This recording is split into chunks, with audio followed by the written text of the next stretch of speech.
तो जैसा कि लास्ट एपिसोड में हमने देखा था, जो किंगियो होती है वो यानियों को एक जगह पर बिठाकर उसे हवा कर रही होती है, और जो किंगियान होता है वो उन लोगों को देखते हुए बोलता है कि तुम लोगों को इधर उधर देखने की ज़रूरत नहीं है, हम लोग यहाँ पर है। जिसके बाद अब जो किंगियान होता है वो उन लोगों को बताता है कि हमारी जो यंग मिस है वो जो पिकॉक ब्रिज है उसके पास में जाना चाहती है, लेकिन हमारी शिप बेकार हो जाने के कारण हम वहाँ पर नहीं जा पा रहे, तो क्या आप लोग हमें अपने साथ में ले जा सकते हो। जो सुनते के साथ ही अब जो वो पर्सन होता है वो किंगियान पर चिल्लाते हुए बोलता है कि तुम लोग तो ह्यूमन हो, लेकिन क्या तुम लोग नहीं जानते थे कि ये शिप हुआंग फैमिली की है, तो फिर तुम लोगों की हिम्मत कैसे हो गई हमारी शिप को रोकने की। उस बंदे के इतना बोलते ही अब जो उसका दूसरा साथी होता है वो किंगियान से बोलता है कि क्या तुम वही हो जिसने कि 5 एलिमेंट का यूज कर यहाँ पर इस माउंटेन को बनाया है, क्या मैं जान सकता हूँ कि तुम्हारी कल्टीवेशन का लेवल क्या है। जो सुनकर जो किंगियान होता है वो अपने ओरा को निकालते हुए उन लोगों से बोलता है कि नहीं, इस माउंटेन को मैंने नहीं बल्कि जो हमारी यंग मिस है उन्होंने बनाया है, और रही बात हमारे कल्टीवेशन की तो तुम दोनों इतने क्वालिफाई नहीं हो कि तुम इस बारे में जान सको। और किंगियान की अब इस बात को सुनकर वे बंदे भी काफ़ी ज़्यादा शौक हो जाते हैं, और वे शौक होते हुए अपने मन में सोचते हैं कि पता नहीं क्यों लेकिन ये बंदा मुझे बहुत ही ज़्यादा मिस्टीरियस लग रहा है। और वहीं उस लड़की की बात की जाए जिसे कि ये अपनी यंग मिस बता रहा है, वो कितनी ज़्यादा पावरफुल होगी क्योंकि उसने यहाँ पर अपनी 5 एलिमेंट की पावर का यूज कर इतने बड़े माउंटेन को बना दिया। नहीं, हम इन लोगों के साथ में यहाँ पर पंगा नहीं ले सकते क्योंकि ये लोग बहुत ज़्यादा पावरफुल है। और वे सोच ही रहे होते हैं तभी जो किंगियान होता है वो उन लोगों को बोलता है कि तुमने कहा कि तुम हुआंग फैमिली से हो, क्या ये हुआंग फैमिली वही है जो कि 8 बड़ी फैमिली में से एक है यिंगजू सिटी की। जो सुनकर अब जो बंदा होता है वो किंगियान को बताता है कि हाँ, हम उन्हीं लोगों में से एक है जो कि 8 बड़ी फैमिली में से एक है, लेकिन हम अभी जो पिकॉक ब्रिज है वहाँ पर एक इम्पोर्टेंट काम को करने के लिए जा रहे हैं, और मुझे नहीं लगता कि आपके जैसे मिस्टीरियस पर्सन को अपने साथ में ले जाना हमारे लिए सही रहेगा। जो सुनकर जो किंगियान होता है वो उन लोगों से बोलता है कि हम बस तुम्हारे साथ में जो पिकॉक ब्रिज है वहाँ पर जाना चाहते हैं, हम तुम लोगों के लिए कोई भी प्रॉब्लम खड़ी नहीं करेंगे। और इतना बोलकर अब जो किंगियान होता है वो अपनी एरे कार को लेकर उनकी जो फ्लाइंग बोट होती है उसकी तरफ जाने लगता है, और वो उसकी तरफ जाते हुए उन लोगों से बोलता है कि हम यहाँ पर अपनी आइडेंटिटी को एक्सपोज नहीं कर सकते, लेकिन तुम लोग अपने बिहेवियर को सुधार लो, नहीं तो अगली बार तुम लोगों के लिए सही नहीं होगा। जो सुनकर अब जो वे दोनों बंदे होते हैं वे एक दूसरे के चेहरे को देखने लगते हैं, और वे एक दूसरे से बोलते हैं कि अब हम क्या करें, ये लोग तो ज़बरदस्ती ही हमारी शिप के अंदर चले गए।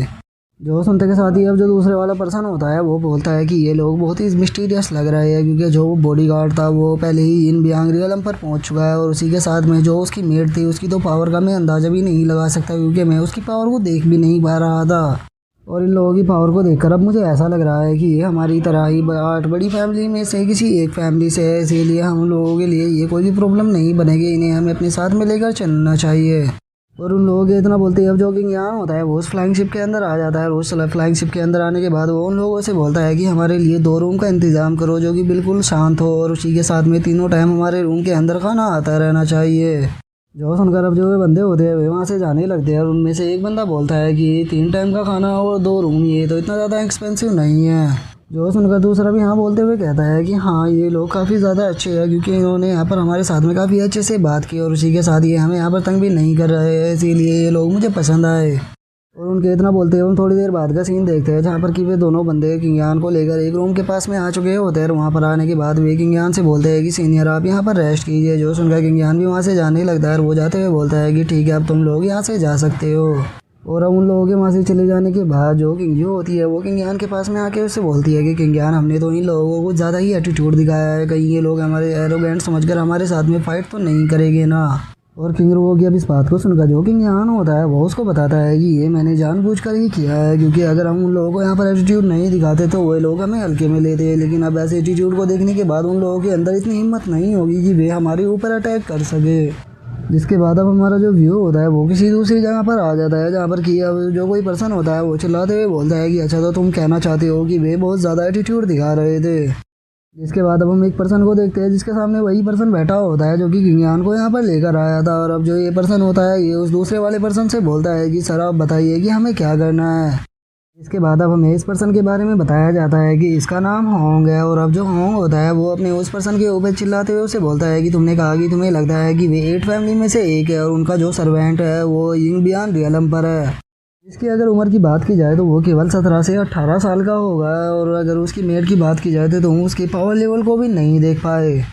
जो सुनकर वो जो सर्वेंट होता है वो अब होंग को बताता है कि हाँ, उसकी उम्र 17 से 18 साल के बीच में होगी, और वो यिंग बियान रियलम पर है, और वहीं जो सर्वेंट है उसकी तो मैं पावर को भी नहीं देख पाया, मुझे लगता है कि वो उससे भी बहुत ज़्यादा पावरफुल है। और उनके ऐसे स्टेटस को देखकर ही मुझे लगा कि वे लोग पक्का 8 फैमिली के किसी बड़ी पोजीशन पे होंगे, नहीं तो इतने पावरफुल लोग ऐसे ही किसी के सर्वेंट नहीं बन सकते।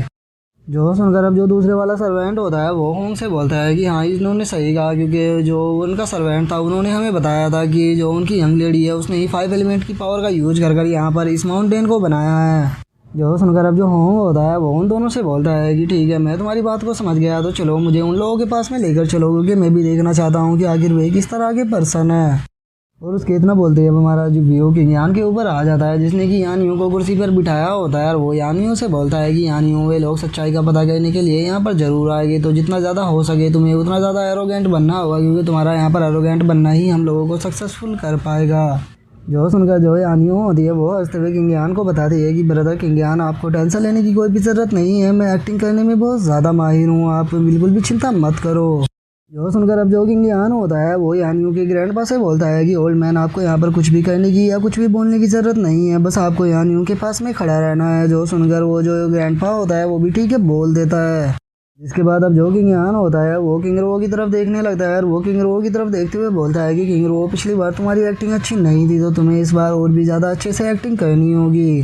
जो सुनकर जो किंग रो होती है वो किंग यान से थोड़ा चिढ़ते हुए बोलती है कि तुम्हें यहाँ पर ह्यूमन किंग रियलम की एक कल्टीवेटर हूँ, लेकिन तुम्हें ज़रा देखो तो मुझे बच्ची की एक मेड बना दिया, तो क्या तुम्हें लगता है कि मैं एक्टिंग कर पाऊँगी। जो सुनकर जो किंग यान होता है वो किंग रो से बोलता है कि ये सब कुछ मैं तुम्हारे लिए ही तो कर रहा हूँ, अगर तुम यहाँ पर अच्छे से एक्टिंग करोगी तो इस सिप की मदद से हम और भी जल्दी तुम्हारे क्लैन के अंदर चले जाएंगे।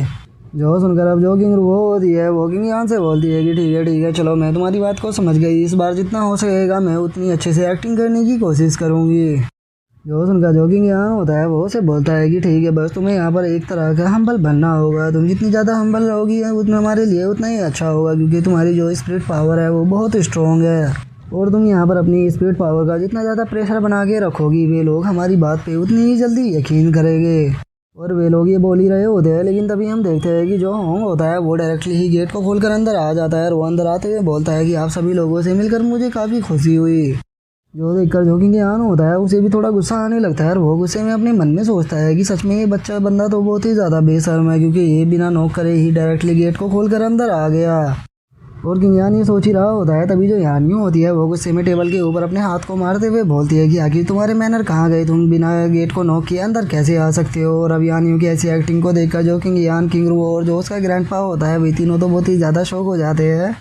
और वहीं जो होंग होता है उसे कुछ भी समझ में नहीं आता कि आखिर अभी यहाँ पर क्या हुआ, क्योंकि ये शिफ्ट तो उसी की होती है, और वो बोलता है कि आखिर यहाँ पर गलत क्या है। तभी जो किंग यान होता है वो यानियों के आगे आ जाता है, और वो यानियों के आगे आते हुए होंग से बोलता है कि शायद आपने सुना नहीं कि हमारी यंग मिस ने अभी क्या कहा।